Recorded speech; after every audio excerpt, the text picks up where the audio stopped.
Finally today, for our bow talks, I'm going to talk about holding the bow. I don't think it's a great mystery. It never really has been for me. I know some people struggle to hold the bow comfortably, but of course it should be comfortable. And there are certain principles I think apply to using the bow no matter how you actually hold it or who you are as a cellist. I was taught initially when I was very young to hold the bow sort of low down and hang my hand here and put it on and to hold the bow like that. And I think for many years cellists played like that. There was another school of playing that said that I should hold the bow up and then I should hang my hand down over it like this and pull down. Somebody once told me that's more of a Russian school, especially for the violin. Isaac Stern used to tell people to look into the eyelet directly with their eye, like this, and then put the hand on the bow, and that was the position.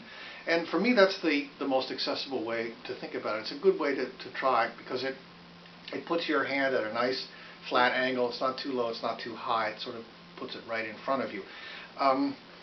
The thumb, of course, needs to go in this little space here, and the thumb acts as a fulcrum.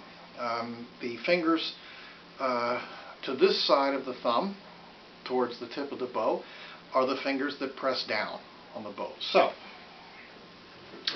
one should be able to play with one finger down and the thumb pressing up.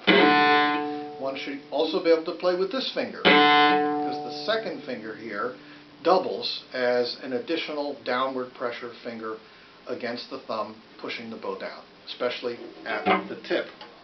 Now, the back two fingers have the opposite effect on the bow. They are the fingers that pick the bow up by pressing down against the thumb. Tip of the bow goes up. So as you're playing a stroke like this, notice how my first finger actually comes off. It doesn't have to, but the back two fingers are pressing down against the thumb, pushing the tip of the bow away. It's pretty much that simple.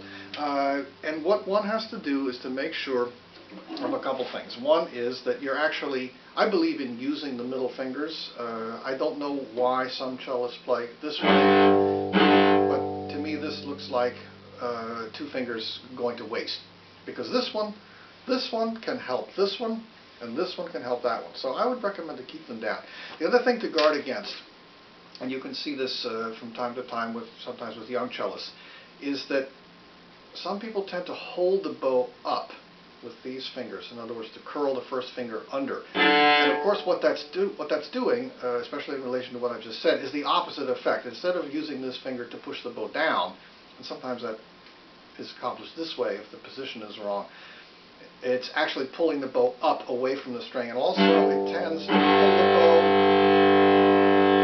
bow up away from the bridge at the tip, which is not a good thing for sound. So you want to make sure you keep your first finger over top of the bow and always pressing down, except for, of course, when you want to pick the bow up like this. It's pretty much as simple as that, and we'll talk about arm rotation and pressure and sustaining to the tip another time.